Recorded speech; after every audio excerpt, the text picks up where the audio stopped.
Hello, and welcome to the Weekly Watch podcast series. I'm John Briggs, Global Head of Desk Strategy. This series helps you cut through the noise of global financial markets with a quick take on the upcoming trends to watch. Hello, everyone. Last week, I brought on three economists to talk about their respective central bank meetings that were upcoming in the Fed, the Bank of England, and the ECB. This week, I go back to one special guest who will hopefully give us insight not just on the central banks, but on the FX market and the FX impact from those meetings. And that's our co-head of G10 FX strategy, Paul Robson. I will take some of the burden off him, though, and talk about the Fed, though I'm going to save the dollar view resulting from that to Paul. The Fed was definitely more hawkish versus expectations, the most obvious being the SEP showing a median of 3 hikes for 2022 and then another 3 in 2023. Expectations were more around for 2 next year and then 3 for 23. And as expected, they also accelerated the taper, although that was well signaled into this meeting. But more than that, Powell's language was very strong on growth, on unemployment, and inflation. He repeated progress on employment was rapid several times, and growth was strong. And on inflation, there's about a dozen quotes you could choose, but here's the one I think sums it up, where he said, "There's a real risk now, I believe, that inflation may be more persistent and maybe putting inflation expectations under pressure, and that the risk of higher inflation becoming entrenched has increased." So it's pretty clear that they are, depending on how you look at it, raising their internal level of alert on inflation or catching up with the inflation and the realities that are out there now. And that was all reinforced by the Fed's own projections, where previously they were projecting core inflation at 2022 at 2.2. Now they see it at 2.6. So that underlines the need to accelerate faster and potentially have more rate hikes for next year. Now, our own U.S. economics group has for a while now been at 2.9 for inflation next year, but at least the Fed's getting a little bit closer to us. So listeners and readers of our work know that we see higher yields and flatter yield curves in the U.S. Going forward, and we really have since May of 21. Powell's recognition that inflation is more persistent than what they thought of late is, while it's catching up to us and to some degree the market, I think there's going to be more that the yields need to move higher into next year.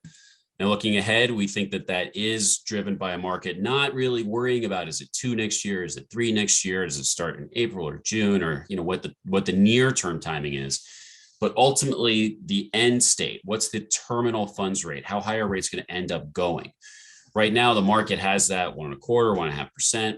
We think it's going to end up being much higher than that. And that realization early next year is going to be what probably drives yields higher in our mind. So that's our quick and dirty on the Fed.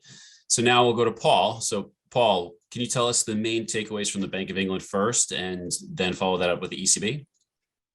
Yeah, certainly. I think just putting them into context for a moment, I thought all the central banks this week were surprisingly hawkish, when you think about the base case of the Omicron COVID variant. I think expectations would have been that central banks would have been slightly less hawkish than they actually turned out to be. And I think the Bank of England and the ECB, surprisingly, in that camp. So for the Bank of England first, we obviously got the rate hike, the 15 basis point hike. Markets were about 50-50. Economists were a little bit more confident that there'd be unchanged rates. Maybe the MPC would want to wait until February, see what impact rising case counts here in the UK would have on activity, but they decided to go a little bit earlier.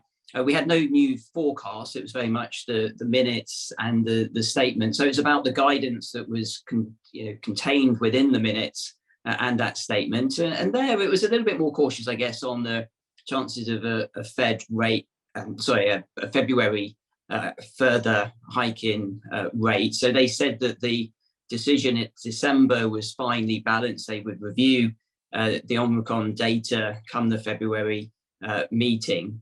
But this has to be seen in the context of the recent data that we've had in the UK. We've had very strong employment numbers. We've had very strong inflation numbers. And while COVID has asymmetric risks around the growth outlook, a continued tightening of policy here in the UK looks likely. For the ECB, I think it was a similar kind of story. That if you look at the euro's reaction, so higher European rates, lower. So again, a slightly more hawkish outturn from the ECB than markets had expected. More sort of details and colour about the rundown in asset purchases, so PEP to finish at the end of Q1 next year. So a little bit more detail.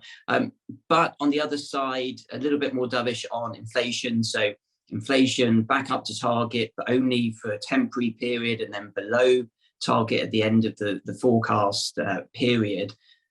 So I think from the key takeaway from the ECB on the day, a little bit more hawkish, but the outlook for the ECB is still one of being very dovish, and certainly being at the back of the pack of the major central banks in exiting very accommodative monetary policy over the next couple of years.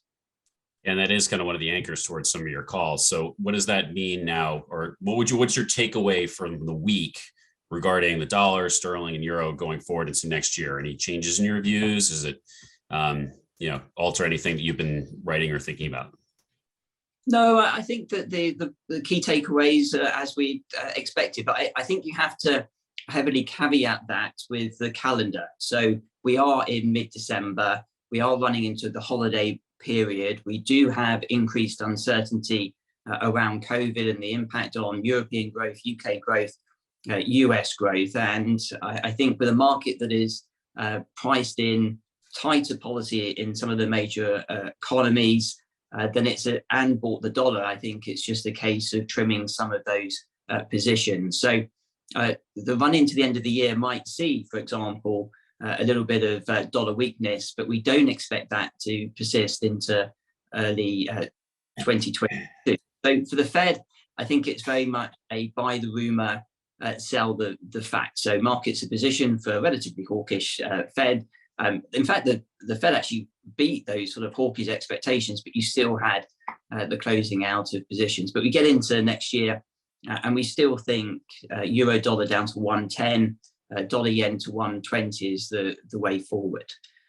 For sterling, I think it's relatively unchanged. You have increased uncertainty about growth, but you have a central bank that is tightening, but is growth sensitive. So, we don't have the worries, or markets won't have the worry of, say, a couple of months ago when they thought the Bank of England was tightening to head off a sort of international driven rise in inflation pressures and not focused on domestic growth, which they clearly are, and they've had stronger domestic data. So the Bank of England continues to tighten, relatively good growth prospects, continue to see equity inflow into the UK supportive of the currency. So we continue to like euro sterling shorts and sterling Swiss higher as a theme into next year.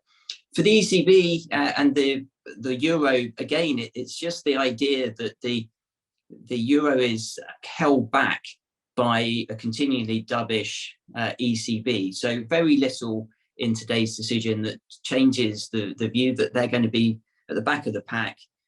Rate hikes, 2024, maybe 2023 if everything goes okay. But by then, the Fed would have been well into their tightening cycle in the Bank of England. So using the euro as a funder for risk positive trades if growth turns out to be stronger than expected. So not a lot of change based on this week's decisions. That's great, Paul. And I think that's your thought there. I would apply just generally for the rest of the year across asset classes. Is the next 2 weeks are always kind of tend to be pretty choppy as people unwind risk, or perhaps into this week, maybe unwind hedges. And that's why we've seen some perhaps counterintuitive type moves in some asset classes, given central banks were more hawkish. But I think that in general, we need to look through that noise, not just in FX, but other markets. But as you say, the longer term themes are what we want to continue to look forward to. So thank you very much for joining us, Paul. This is going to be the last weekly watch for a couple of weeks until the new year. So with that, I want to thank everybody for listening. Thank everybody for being a part of our podcasts and webinars this year. And I want to wish everybody a happy holiday season and all the best for 22. Talk to you soon. I hope you have enjoyed this episode of the Weekly Watch. Please subscribe to our channel to get future episodes. We also encourage you to explore more of our content on our website and other social media channels.